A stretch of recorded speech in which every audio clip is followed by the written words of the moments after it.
Gus Dur, Bapak Bangsa, ternyata memiliki 10 nasihat yang bisa kita ikuti, kita teladani, dan kita lakukan. Audio Jungle. Audio Jungle. Assalamualaikum warahmatullahi wabarakatuh. Salam Kak Yanto Bintang. Masih ingat Gus Dur? Tentu masih. Itu adalah presiden kita yang keempat, yang betul-betul monumental, cerdas, dan setingkat wali. Banyak orang yang mengatakan begitu, dan apa yang dikatakan memenuhi realitas. Dan di Gus Dur lah, di era presiden keempat ini, banyak yang telah diubah. Salah satunya adalah toleransi, dan masuklah agama Konghucu, dan pokok ada lompatan-lompatan pikiran. Nah, ada 10 hal yang kita perhatikan, kita jadikan keteladanan, kita jadikan pelajaran. Apa 10 hal itu? 10 hal itu adalah jangan menghakimi sesama manusia karena hanya Allah yang berhak menghakimi. Jadi kita diminta untuk tidak menghakimi orang lain karena kita kan bukan hakim. Tidak boleh memutuskan sesuatu untuk kepentingan diri sendiri, merugikan orang lain.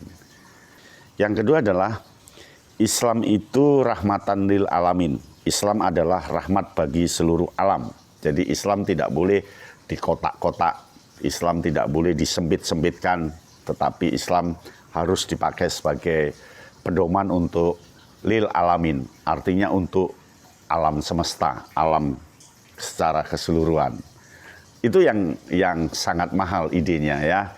Yang ketiga adalah jangan berdebat dengan orang yang tidak mau mendengarkan dan berbicara dengan orang yang tidak bisa diam. Jadi kita jangan ngomong kepada orang yang tidak mau mendengarkan. Karena sia-sia dan tidak bisa kita berbicara kepada orang yang tidak mau diam. Lebih bagus banyak diam. Dan itulah yang diterapkan oleh presiden keempat kita, Gus Dur. Bisa diteladani di sana. Kemudian yang keempat, jangan mencari-cari perbedaan, tetapi carilah kesamaan. Kita sudah tahu bahwa Indonesia ini berada pada negara kesatuan yang terbentuk atas perbedaan. Sehingga kita tidak perlu mencari perbedaan itu, yang perlu dicari adalah kesamaannya. Kalau orang sekarang ini minta ampun deh, dia mencari-cari perbedaannya untuk kepentingan tertentu.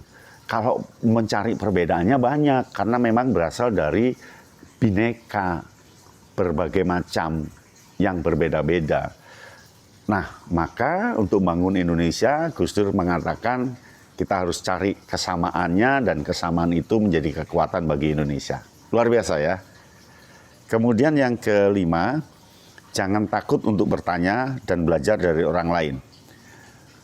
Makna di situ adalah semua orang sama, semua orang punya kesempatan yang sama, semua orang itu punya keunikan yang sama. Maka kita tidak boleh malu bertanya pada orang lain.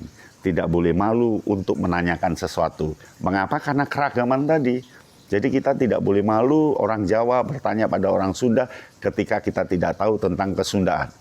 Orang Sunda tidak boleh malu bertanya pada orang Batak karena orang Sunda tidak tahu tentang Batak. Orang Papua tidak boleh malu tanya ke Maluku karena Papua tentu belum tahu tentang kemalukuan. Begitu juga orang Bugis tidak boleh malu bertanya pada orang Papua karena orang Bugis tidak tahu tentang kepapuaan. Itulah luar biasa dari perbedaan itu, maka kita tidak boleh malu untuk bertanya pada orang lain. Kemudian yang keenam, jangan mempermainkan agama untuk kepentingan politik dan jangan mempermainkan politik untuk kepentingan agama. Jadi jangan memainkan politik untuk kepentingan agama. Karena politik ya politik, agama ya agama. Dan jangan mempermainkan agama untuk kepentingan politik. Pisahkan, yakin Indonesia akan damai. Usahakan untuk itu, meskipun banyak orang yang memakai agama untuk kepentingan politik. Karena dia politik identitas. Tapi lebih bagus, damailah demi kesatuan Indonesia. Yang ketujuh, jangan menghina dan merendahkan orang lain karena setiap manusia memiliki martabat yang sama di hadapan Allah. Jadi kita tidak boleh merendahkan orang lain, mengejek orang lain, membuat orang lain lebih bodoh daripada kita, membuat orang lain yang tidak berdaya.